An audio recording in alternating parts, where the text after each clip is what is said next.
Okay.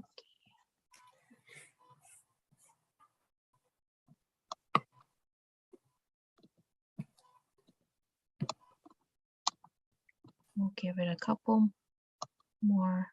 Here we go. So we're starting to see a couple people join in, so welcome. We'll give it just another minute or so.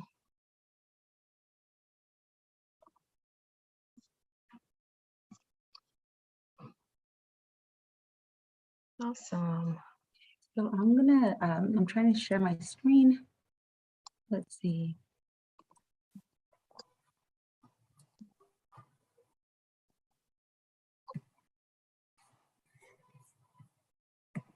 Okay. Can you see that?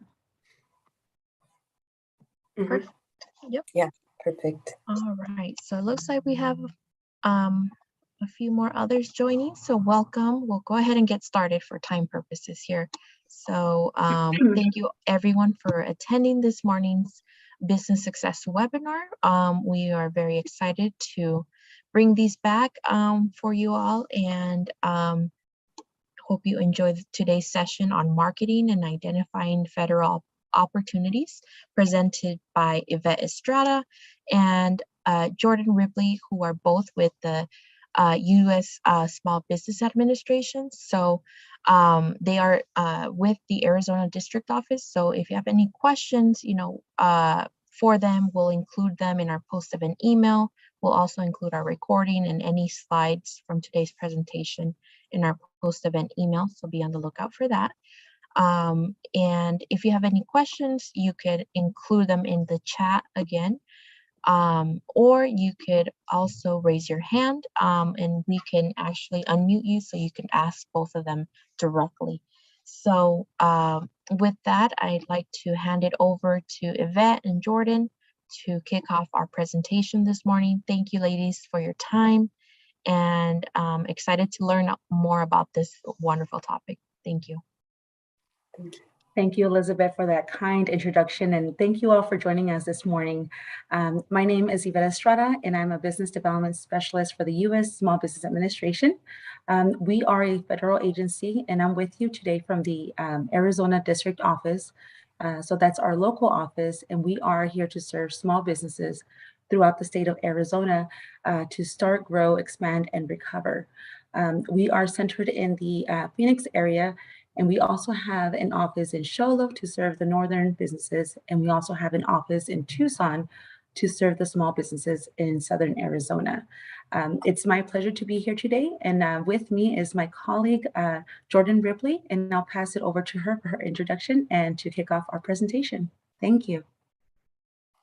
Hi there. Good morning, everyone. And thank you, Yvette, and thank you, Elizabeth. We're just so appreciate this invitation. And so we're grateful to be a part of this series and share this time and information together this morning. My name is Jordan Ripley. I'm a business opportunity specialist with the SBA in our Arizona district office. And my role and Yvette's role here in our district office is centered on federal contracting. So we support a portfolio of 8A certified companies, which is a program that we will discuss briefly today as well. And then we also do a lot of marketing and outreach regarding federal contracting and the programs and supports available for small businesses within the federal marketplace. So for the purpose of our presentation today, we'll do, we will have this focus on marketing and identifying federal opportunities. So kind of answering some of those key questions. And does the federal government, buy what I sell? And, is federal, I guess, and then in that research, getting to that question, okay, is competing in the federal marketplace, is that where I want to take my business? And so we'll go over just a bird's eye view of the federal marketplace as a whole, the opportunity for small business within that federal marketplace, and some key resources available to you as you are conducting that market research and determining, the opportunity for your small business within that marketplace. So next slide, please. So first, let's look at small business and how does the federal government determine whether or not a business is small. So for the purposes of our presentation today, we are discussing for-profit companies. And then these are companies operating primarily within the United States to the benefit of the US economy. Next slide, please. So then to further answer that key question, is my business small? That will be determined on the specific size standard set for your specific industry. So that's industry specific in terms of what qualifies as a small business. And the federal government organizes each industry by a NAICS code. So NAICS standing for the North American Industrial Classification System. And if you visit the United States Census Bureau, there is a full list of the NAICS codes that have been established. And so what you'll want to do is determine the NAICS codes that apply to your business and those codes that your company performs under to determine your industry. And most companies do have more than one NAICS code that applies to their business. Once you've determined your NAICS codes, then you can visit the SBA website, sba.gov/size, and that is where you can find the size standards that SBA has established for each NAICS code. And please forgive me one moment. I'm just going to briefly pause my video just for 1 second. Please forgive me here.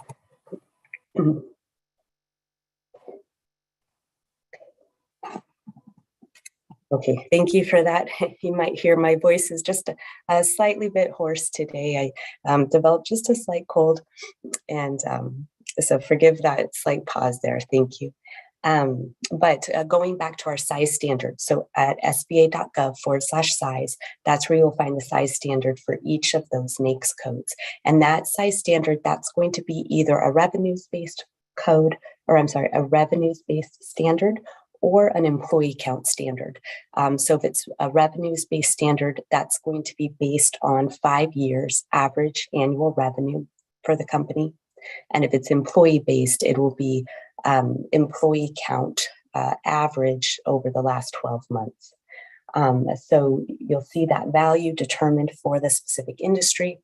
If you are at or below that value, you're considered a small business. And then, of course, anything above that value would be large or other than small.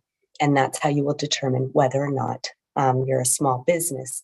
And one thing I'll also note here is that when the federal agencies post a solicitation for a specific requirement, they do assign a NAICS code to that solicitation.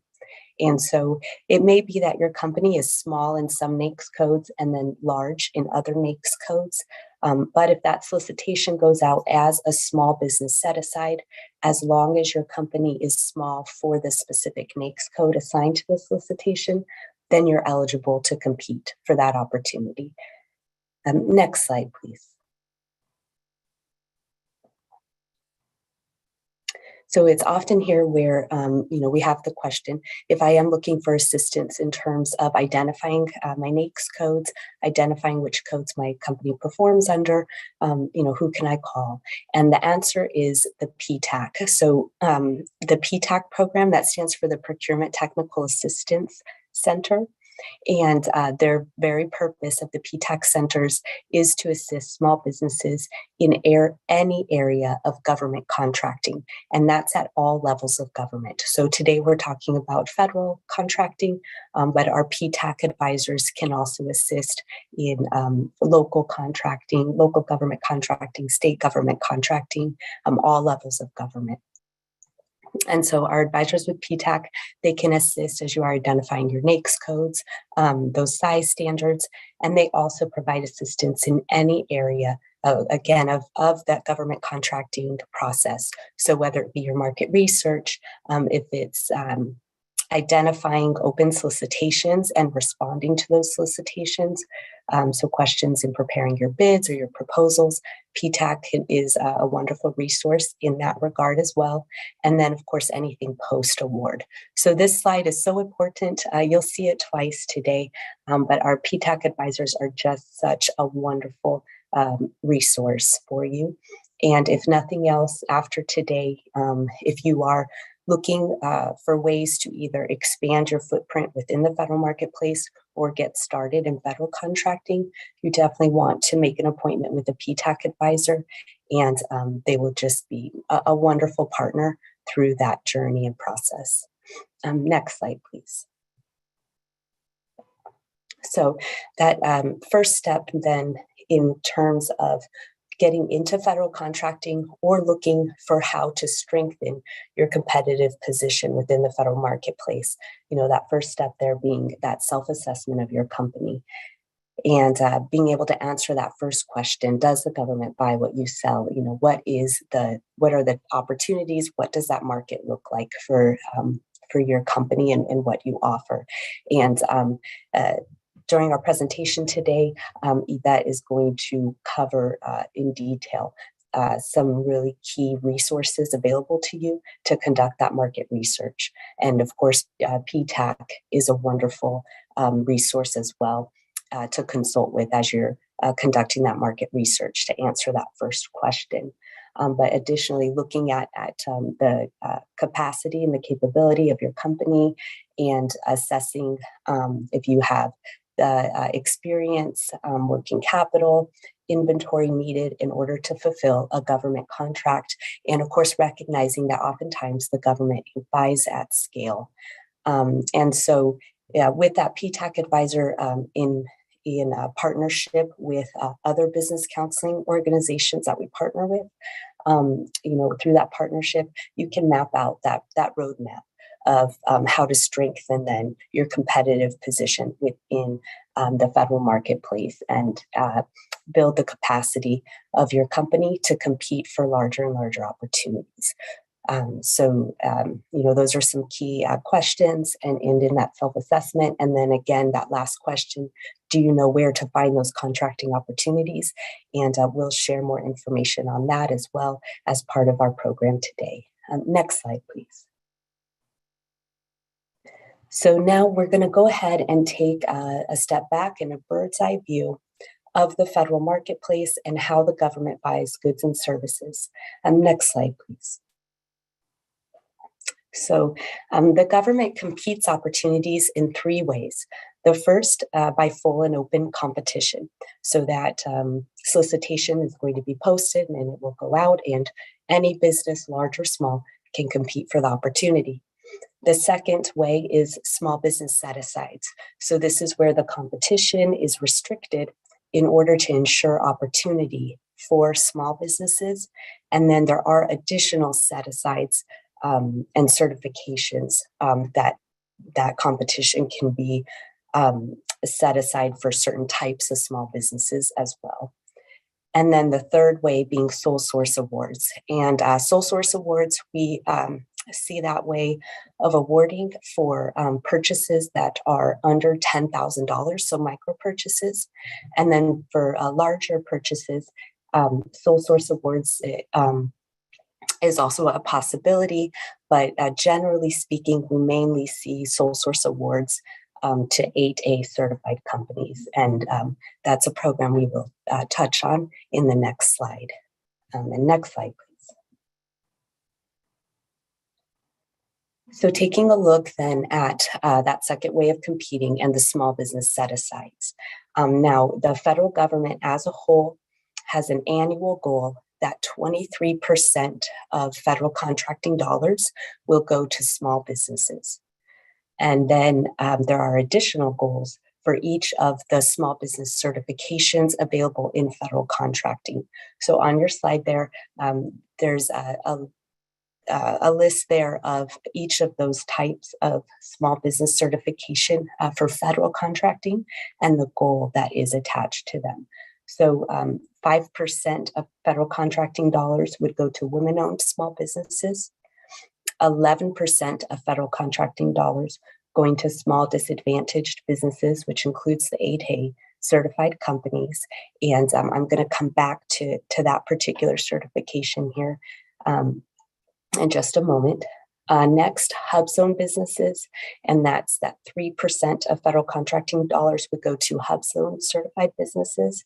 And in a nutshell, the HUBZone certification, so that stands for Historically Underutilized Business Zone, and that is a certification for those companies who it's a incentive to build your company, be headquartered in what we call a hub zone. So what you could say, potentially an economic distressed area, and headquartering your company in that zone, and then also providing employment for individuals who live in a hub zone. So that's the hub zone certification, just in a nutshell.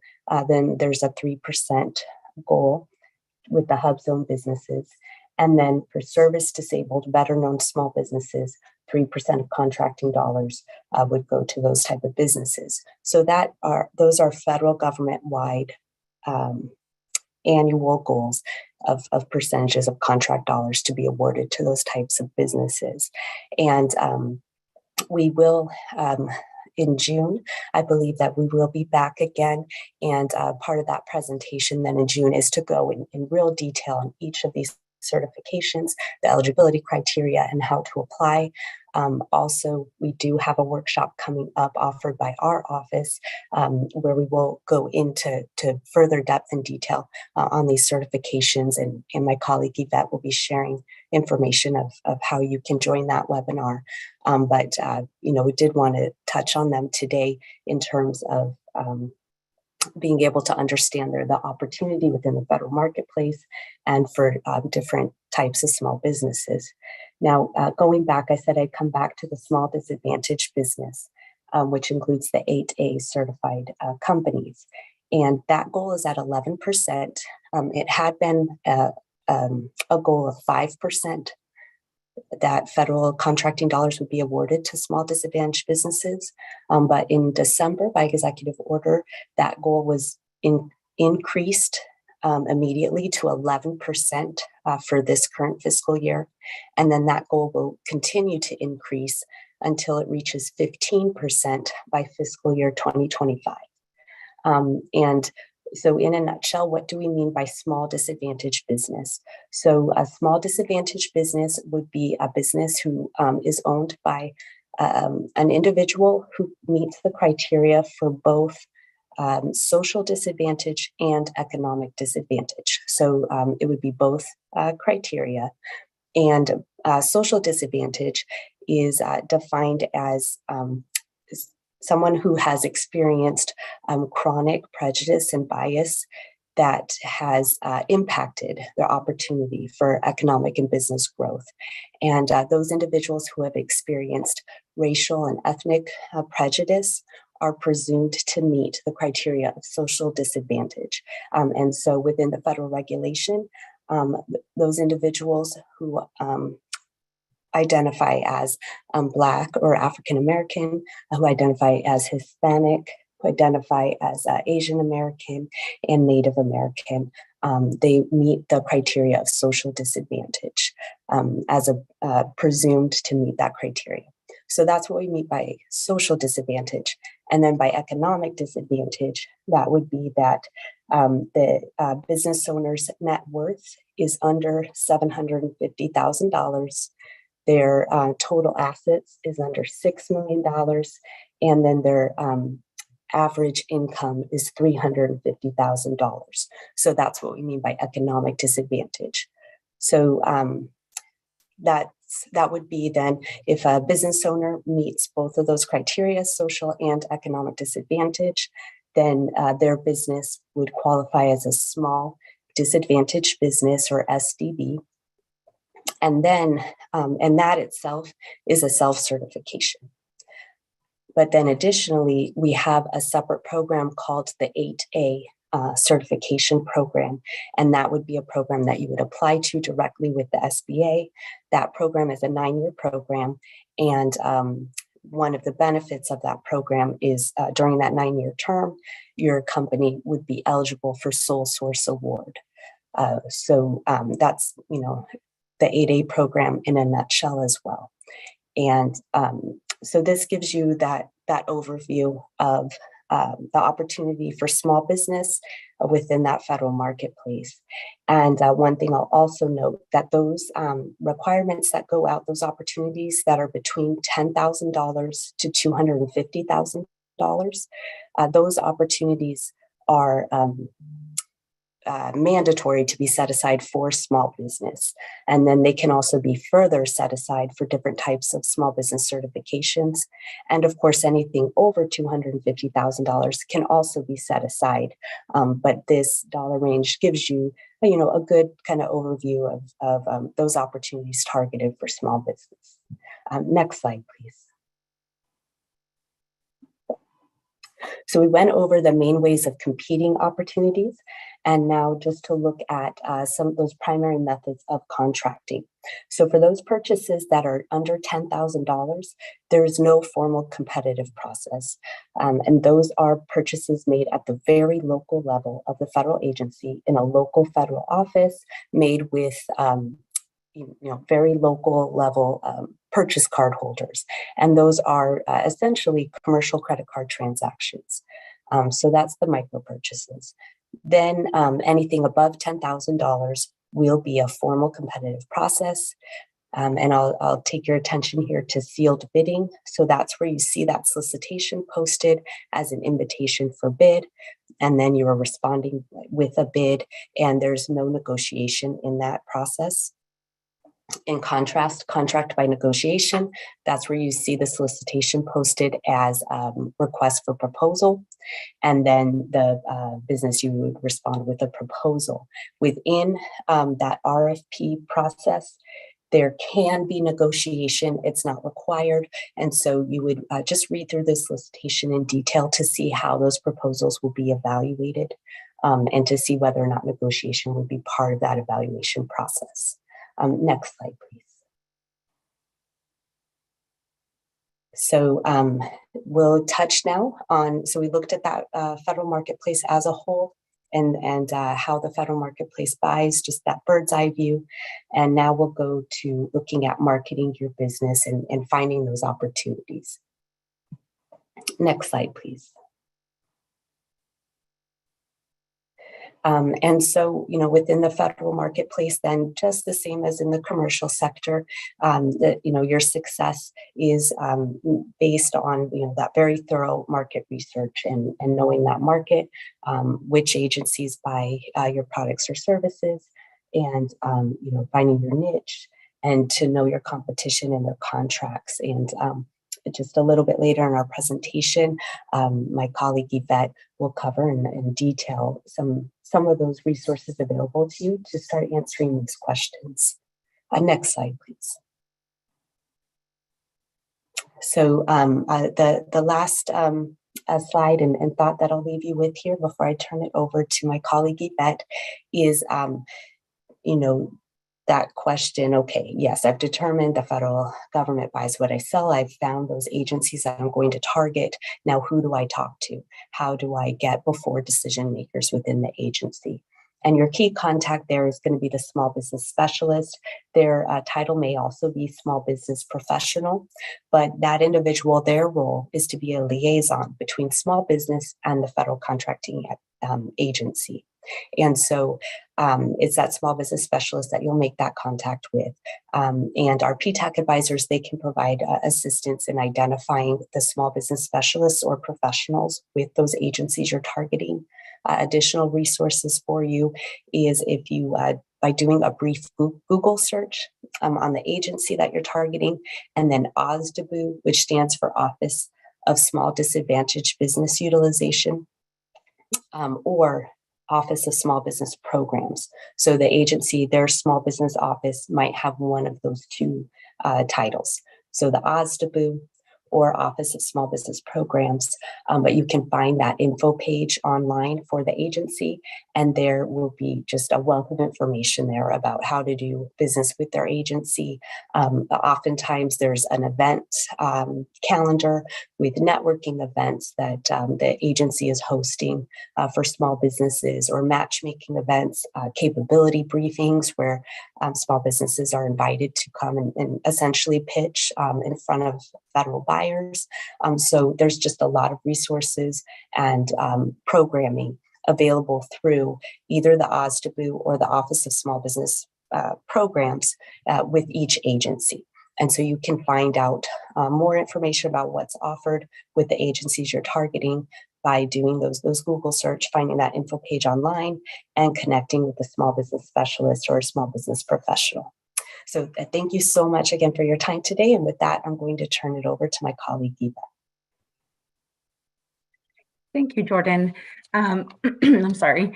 So one of the things, let's see, sorry. Okay, can you see that, Jordan? Yes, I can. Okay, just want to make sure. Okay. So as you're getting ready for government contracting, a very key tool for you within the federal contracting is the capability statement. And so this is a brief 1 to 2 page document that is basically acts like a resume for your business, and can very quickly communicate what your company does, how you can meet the needs of your potential customers, and also providing a snapshot of past performance and successful projects within that industry as well. And so what a lot of times will happen is that you meet with small business specialists at a networking event and you have a good conversation. Then the small business specialist says, can you please send me that capability statement? So it's definitely something that you want to have ready to go to share with small business specialists, even prime contractors if you're looking to go that route, or even federal agencies. So it's a great tool for you to have. And if you're looking for assistance in developing your capability statement or finding a tune, our PTech advisors can help you assist with that. Can also assist with that. They also have some workshops that target specifically capability statements. So if you don't know what a capability statement is, or you do, it's a great way for you to kind of straighten that capability statement that you have. I want to add this slide for you to have as a reference, so you can have an idea of what to include in your capability statement. And as you see here, it's very much like a resume for your business. So it's going to include your firm's logo, branding elements, your office locations, contact information. If you have any financial stability or capacity, like bonding, your number of employees, DUNS, NAICS code. And then also what you really want to highlight is your past performance. And so that way they can see what type of contracts you've worked on and your past customers. And so another thing to consider now as you're working with the federal government marketplace is also considering subcontracting. Especially this can be a key strategy as you're getting started with the federal marketplace. So it may be that the same kind of market research or search as and marketing efforts that we discuss in terms of marketing to the federal agencies, it might be that you use the same strategies, just that instead of reaching out to federal agencies, you are reaching out to primes or a large contractor and to compete for subcontracting opportunities as well. And that could be a great way to build your network and can be a great market research tool as well in order to get to know the industry and who the key players are within your industry and within that agency. And there are some of the ways to formalize working with primes as well. And that is a teaming agreement, a joint venture, and a mentor protege. In our next session on June 9th or June 8th, we will talk about more in depth about these teaming agreements, the joint venture and the mentor protege program. But to get started with government contracting, these are the steps that all businesses, large or small, do in order to compete for federal opportunities. The first step is obtain your DUNS number, which is a unique identifier for your business. When you go to the Dun & Bradstreet website, the link is there on your screen. Once you have the presentation, you'll have direct access to it. If you are getting the DUNS number for the purpose of federal contracting, that is a free of charge, and you do not need to pay for that. So you want to go to that specific section on their website. However, I do want to bring to your attention that effective April 4th, 2022, the Integrated Award Environment, the IAE, will no longer use the Dun & Bradstreet number. The IAE will now use the Unique Identifier Identity ID, which is the UEI. So they're moving from the DUNS number to the UEI on April 4th, 2022. And as part of our follow-up email, we will include that transition, how to transition to that UEI. The second step you see here would be to register in SAM, which stands for the System for Award Management, and that is the central registry for all entities who are looking to do business with the federal government. Third step would be obtain a commercial and government identity code, or CAGE code. And the CAGE code, that is your identifier for your business that is used by the Department of Defense. If you don't already have a CAGE code, once you register in SAM.gov, a CAGE code will be generated and assigned to you as part of the registration process. I want to add this slide for you to have as a reference so you can have an overview of some of the key resources for you as you're getting prepared for getting into the federal government arena. But I'm going to go in more detail in some of my slides. So I'm going to go to the next one. These are like the key resources for you to keep in mind for when you're conducting your research or market research. The first one we have here is the SAM for System of Management. System of Award Management. So these are tools or key resources you can use in terms of conducting your market research. And that's starting with, so SAM is not only the central registry for all businesses who are looking to compete for federal opportunities, but then additionally, this is where you go for two things, which are the key in your market research. So the first one is finding current contract opportunities. What's currently being solicited right now? What are those solicitations? This is the federal government this is where the federal government must post any opportunities that are over $25,000. So all of those will be posted within SAM.gov under contract opportunities. You can search by NAICS code, geographic location, and there's also other filters you can use. And there's also ways to follow opportunities. That way you can get notifications on any changes. The secondly, within SAM.gov would be getting some historical data. So in order to get insights about the opportunity there's for your particular industry. Once you've identified your NAICS code, you can search by NAICS code and see what's available to you by state, by region, by city. So you can have that research for you. And then within that contract opportunity, there will be a point of contact for that contracting officer where you can reach out to them and send your capability statement, or reach out to them if you have any questions on that specific opportunity. Then the next one of my favorites is USA Spending. This is a great website where you can get the past government purchase data, which can be very helpful as you're conducting that market research. I spent some good time on this website, and I like it because it's very simple to navigate, where you can run reports and get very helpful information.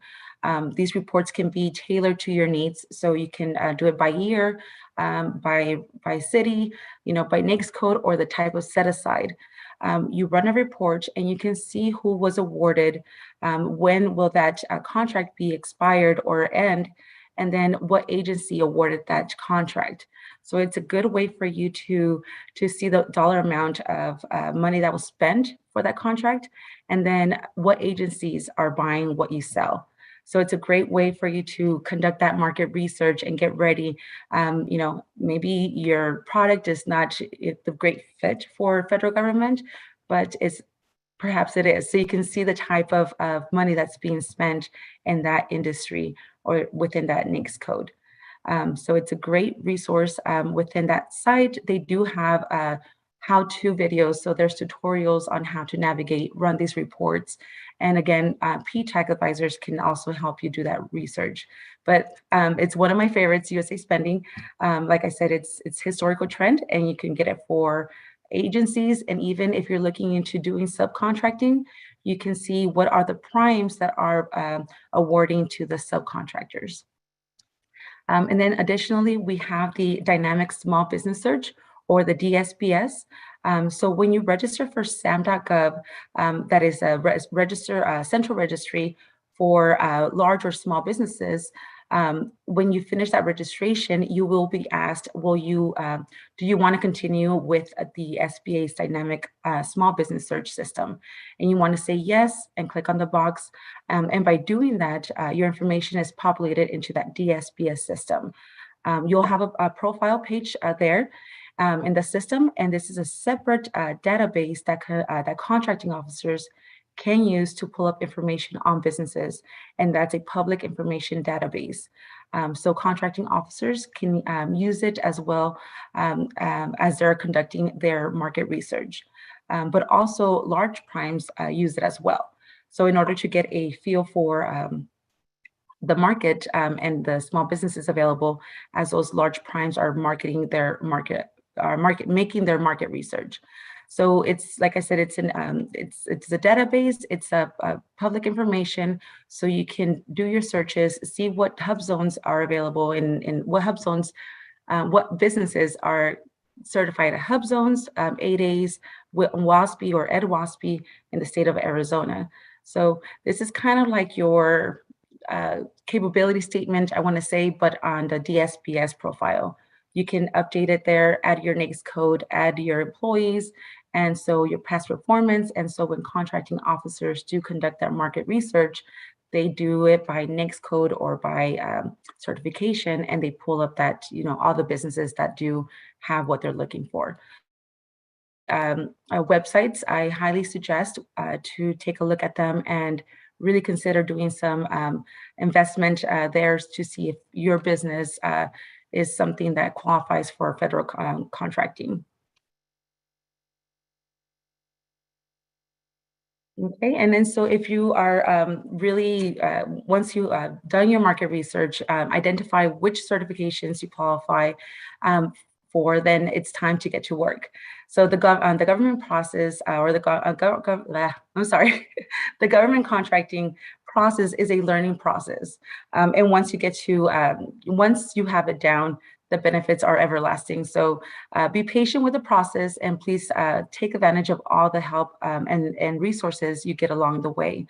So, if you're looking for that bid, or if you're looking for the contract, find a promising opportunity, apply for it, bid, and then once you get awarded, or if you don't get awarded, request a debrief. That way you can see what helped you get that contract or what didn't help you get that contract. That way you can straighten your company for future opportunities. And we are also here to assist you if you have any questions around this, providing some insights on market research. PTAC is there as well. And I want to, talking about PTAC, I want to turn over our attention to the SBA resource partners. So these are SBA resource partners that provide, that are local organizations that are partially funded by the SBA to provide free or low cost business counseling and training.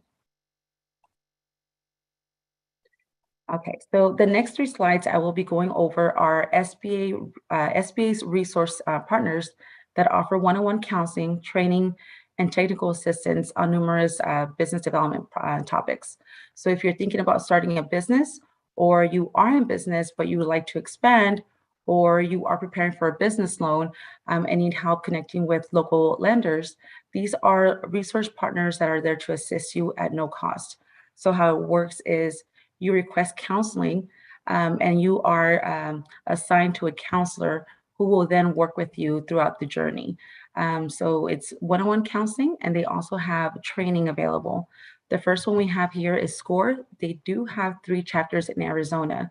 The first one is Greater Phoenix, Northern Arizona, and Southern Arizona. Even though they're very similar as how they provide the services, they do have tailored services to you. So for instance, SCORE, you can go to their website and find someone that is working or has experience specifically on your industry. Then you get connected to someone there. The Arizona Small Business Development Center, the SBDC, is throughout the state of Arizona. They do have them throughout colleges. So you often see them that they're connected to a community college. So they are very similar to the SCORE. They do have the one-on-one counseling, and they have training. You can go to their websites and check out what kind of training they have. It's majority of the time it's free, or if it's at cost, it's at low cost. They do have that ability where you can go on their website and request counseling as well. Okay, then we have the Women's Business Centers.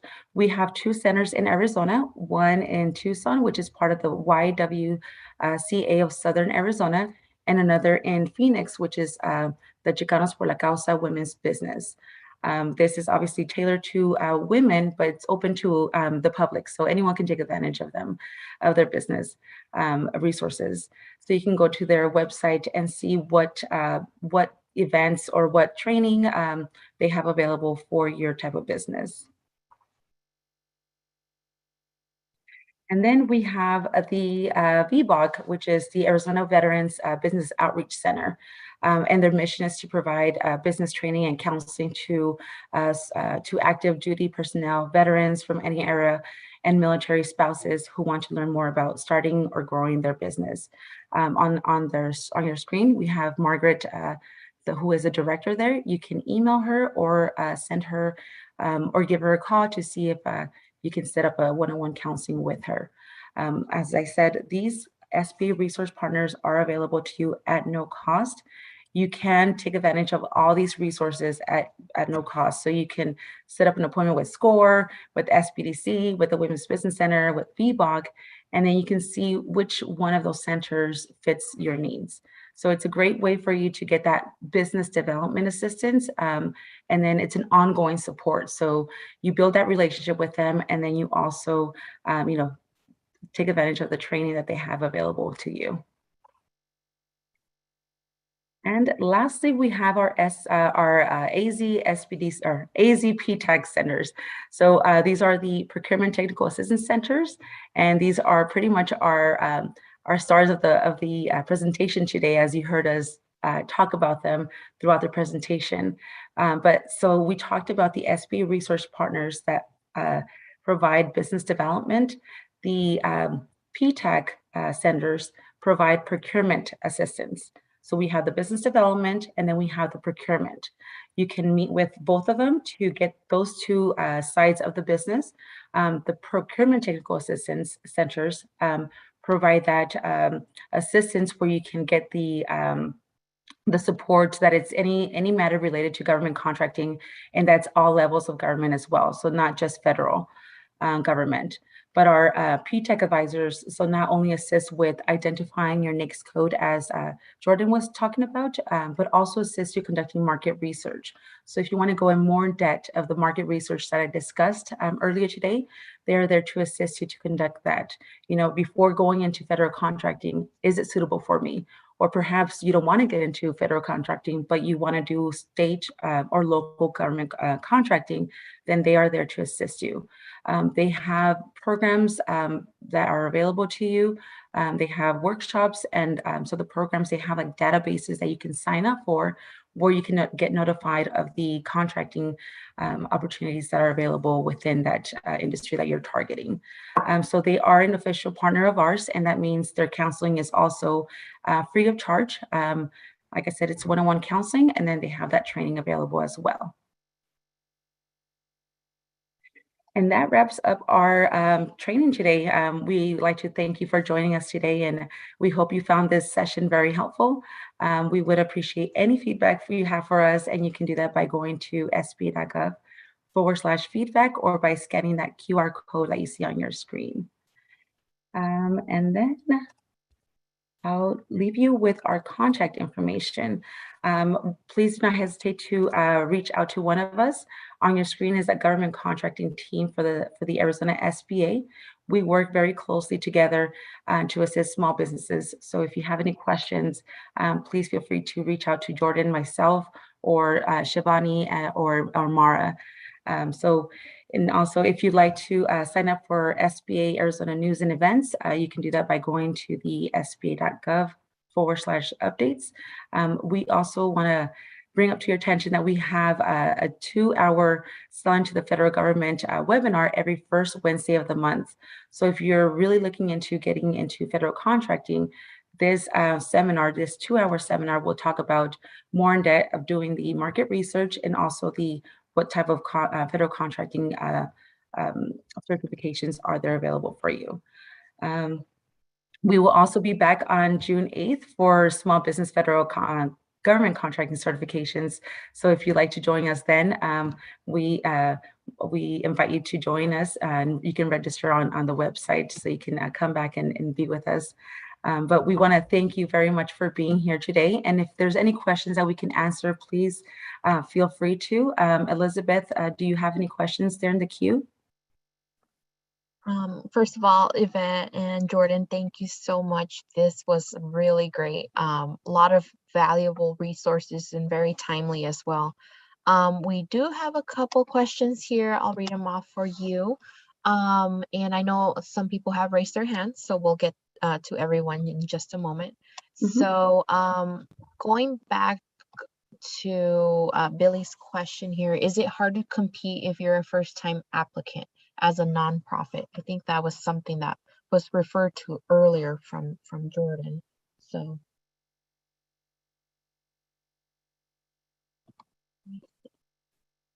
Yes, and thank you for that question, Billy. And you bring up a good point about participating in the federal marketplace as a nonprofit. For the purpose of our presentation today and the certifications we mentioned, including those set-asides. Now, those are available for entities that are organized for profit only. So a small business set-aside or any of those other certifications are only available for a for-profit.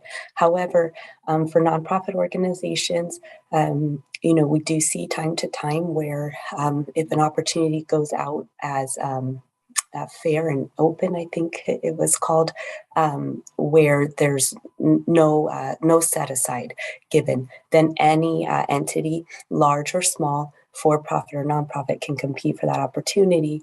And then there's also grants.gov is where the federal government lists the grant opportunities that are open.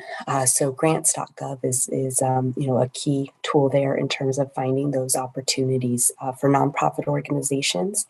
And then I will also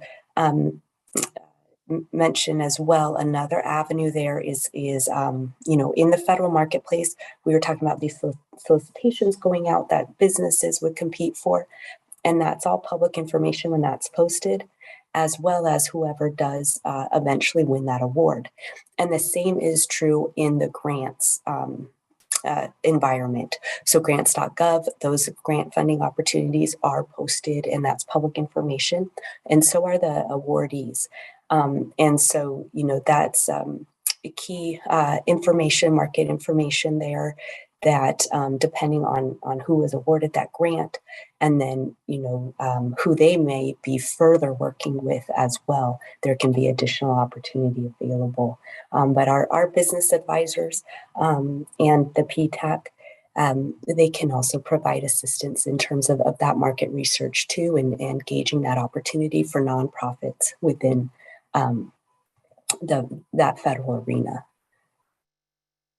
Great, thank you so much. And I'm seeing a couple questions regarding the PowerPoint, the copy of the video. So please be on the lookout later today. We'll send everyone a post-event email with everything included there for you.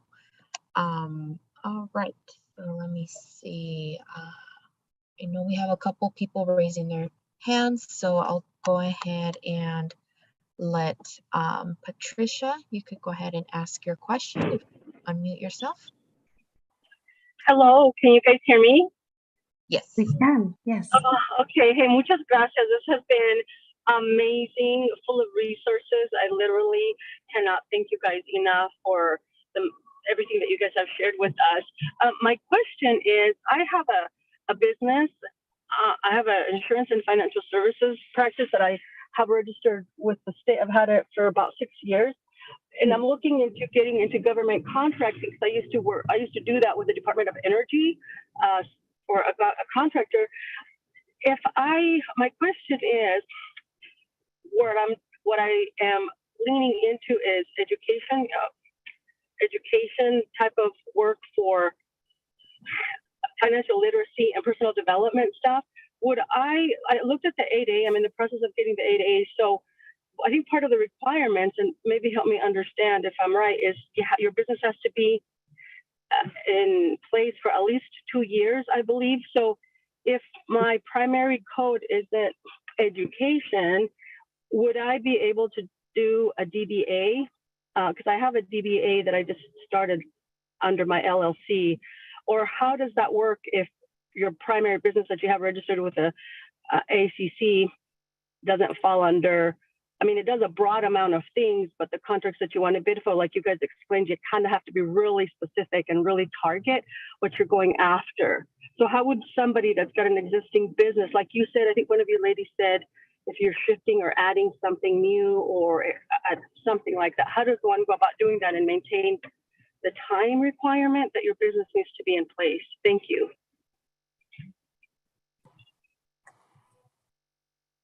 Jordan, do you want to answer that? Yes, definitely. And thank you, Patricia, for that question. So in terms of I guess looking at it from the 8A certification, that eligibility piece. So that 2 years in business requirement is that the company then has been generating revenues within their primary NAICS code for at least 2 years. So that 8A certification, then it would apply to your company, to the LLC. And yes, you can have DBAs, and if that DBA name is focusing in a certain market or a certain industry and area, that is all fine. It will tie back though to your LLC, and you can within that 8A certification program, you can market the business and compete for opportunities within any NAICS code that your company performs under. So, let's say you've perhaps your primary NAICS code, that's where you're established and have those opportunities, but now you are seeing within the federal marketplace, there's going to be more opportunity in a different area. You can go ahead and pursue that as well. And add those additional NAICS codes and capabilities and past performance, to your company as a whole. So I don't know if that answers your question. Yeah, so I wouldn't necessarily have to do a DBA under the LLC. I would just need to go add additional NAICS codes. Yes, that's correct. And then now, if you do want a DBA, for that, that purposes of your business and that business identity within, the specific sector, you can do that as well. You would just report that as part of if you have that DBA registered already, that would be part of the application to register that business name, so it's clear who that entity, ties back to. Thank you. Yes, definitely. Thank you. Thank you for that question. And that's great news. We're excited to hear that you're applying for the 8A certification, and our PTAC advisors, if you're not already in touch with them, our PTAC advisors too, they're excellent to work with. That's one of the supports they provide too, is consultation on the 8A certification or any of our certifications through that application process. Great. All right. I know we have a couple more questions in the chat that we have here. Is it better to get certified as a woman-owned or minority-owned company in Arizona? Which designation offers the most amount of opportunities and funding? I can take that, Jordan. That is a really good question. So thank you for that. You know, as Jordan was briefly discussing during our presentation, the contracting or the federal agencies do have a goal tied to them. So the more certifications you have tied to your business, the better it is for you and the better it is for them. And the reason I'm saying that is because when you get a contract, they get to mark the certifications that you have on your business as part of their goal. So they will see that you have more certifications tied to your business. And the question about which one gives, you know, has more opportunities would be based on if you do a market research on SAM.gov.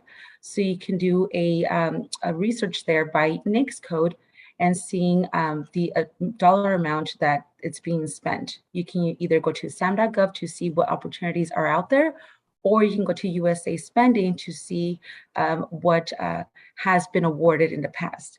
So you can see the dollar amount and the agencies that are, you know, giving these awards.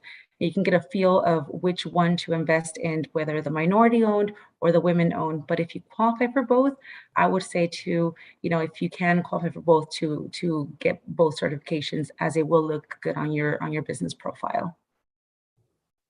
Jordan, do you want to add anything to that? Oh, no, nothing to add. Yeah, definitely.